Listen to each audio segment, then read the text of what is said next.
हरे कृष्णा। सारे हरि भक्तों को मेरा प्रणाम। श्रीमद् भागवत हिंदू धर्म में एक बहुत ही महत्वपूर्ण महाग्रंथ माना जाता है। हम में से कई लोगों को यह पता है कि श्रीमद् भागवत का ज्ञान शुकदेव मुनि ने परीक्षित राजा को दिया, जो कि एक ज्ञान का सागर है।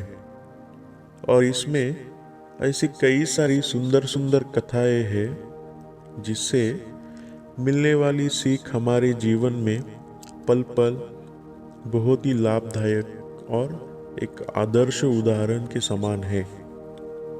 और हम इसे कई सारा ज्ञान अर्जित कर सकते हैं, जो कि हमारे जीवन को और भी सुंदर बना देती है और हम हमारा जीवन शास्त्र द्वारा प्रमाणित किए हुए तरीकों से बड़ी ही आसानी से जी सकते हैं।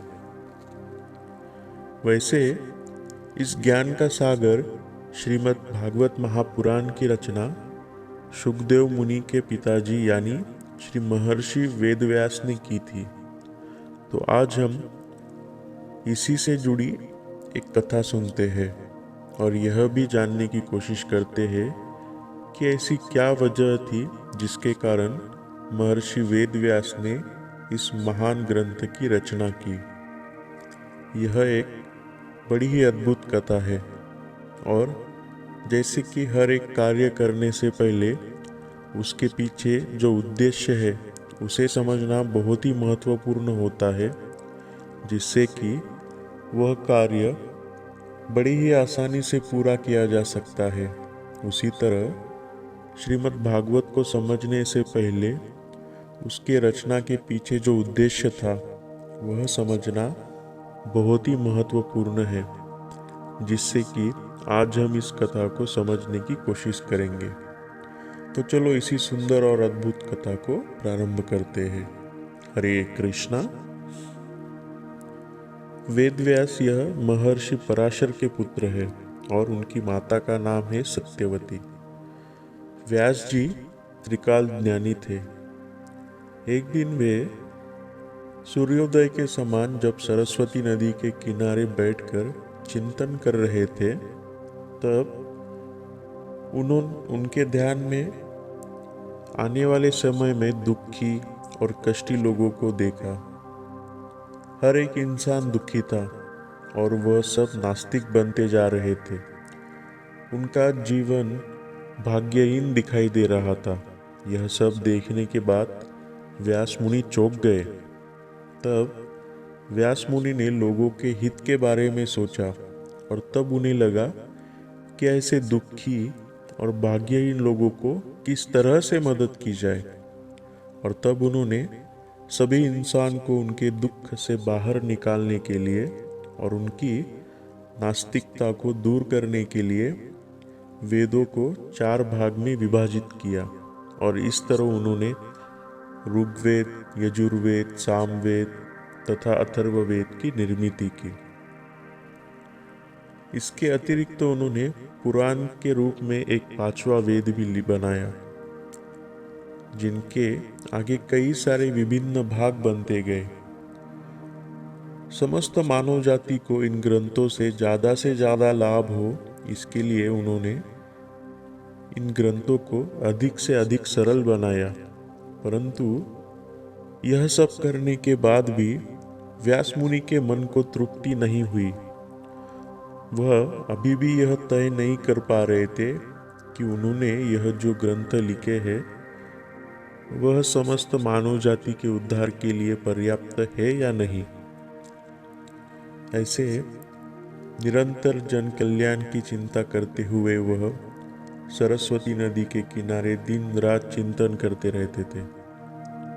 और उन्होंने सोचा, मैंने वेदों को सरल बनाकर सभी इंसान को धर्म, कर्म एवं कल्याण का मार्ग बता तो दिया है, परंतु फिर भी मेरे मन को अभी भी संतुष्टता क्यों नहीं है। मुझे अभी भी कुछ अपूर्ण लग रहा है। ऐसे चिंता में लगे रहते थे। तो ऐसी चिंता में लगे हुए महर्षि व्यास को देख वहाँ पर मुनि श्रेष्ठ देवर्षि नारद आए। महर्षि व्यास को देख नारद मुनि ने उनकी बहुत प्रशंसा की और उन्होंने किए हुए इस कार्य के लिए उन्हें बधाई भी दी।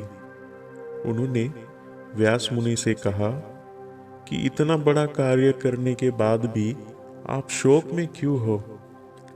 नारद मुनि की यह बात सुनकर व्यास मुनि ने उनसे कहा, हे मुनि, आप तो साक्षात ब्रह्मा के पुत्र हैं। आप तो सभी के मन की बात जान लेते हैं, तो आपको मेरी व्यथा पता है। कृपया करके मुझे मेरी इस व्यथा का कोई उपाय बताइए, जिससे कि मेरे मन को शांति मिले।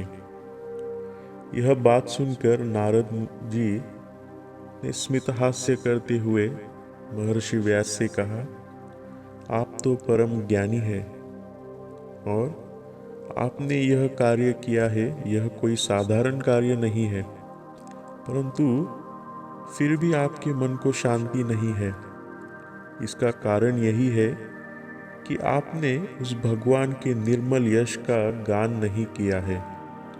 आपको जरूर ही श्री कृष्ण भगवान की लीलाओं का गान करना चाहिए और तभी आपके मन को शांति मिलेगी। इस भक्ति से आपके ज्ञान को पूर्णता मिलेगी।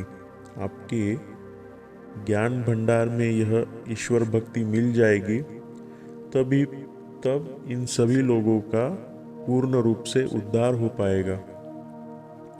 इस तरह नारद मुनि से आज्ञा लेकर व्यास मुनि ने भगवान श्री कृष्ण की लीला का वर्णन करने वाले श्रीमद् भागवत महापुराण की रचना की और अपने मन को शांत किया और साथ में ही सभी मानव जाति का भी कल्याण किया। हरि बोल। कितनी सुंदर कथा है। जब सारे वेदों का ज्ञान होने के बाद भी व्यास मुनि के मन को शांति सिर्फ और सिर्फ भगवान श्री कृष्ण की लीलाओं का वर्णन करने के बाद ही अगर मिल सकती है, तो इससे आप जरूर ही यह समझ सकते हैं कि भगवान श्री कृष्ण की लीलाएं कितनी अद्भुत और शक्तिशाली है। वह हर एक इंसान की हर एक पीड़ा और दुख का निवारण कर सकती है। बस इसे उतने ही सच्चे मन से और बिना किसी विकल्प को थारा दिए बड़े ही शुद्ध मन से सुनना या फिर पढ़ना चाहिए और इसका हमेशा चिंतन करना चाहिए। मैं आशा करता हूँ ऐसी इस महापुराण की रचना की कथा सुनकर आप सभी लोगों को इस महाग्रंथ का महत्व और भी समझ में आएगा और हर एक हरि भक्त इस महाग्रंथ को पूर्ण रूप से आत्मसात करके भगवान श्री कृष्ण की कृपा पाकर अपने मन को भी शांत कर लेगा। हरे कृष्ण कृष्ण कृष्ण हरे हरे, हरे राम राम राम हरे हरे। गौर प्रेमानंदे। हरि हरि बोल।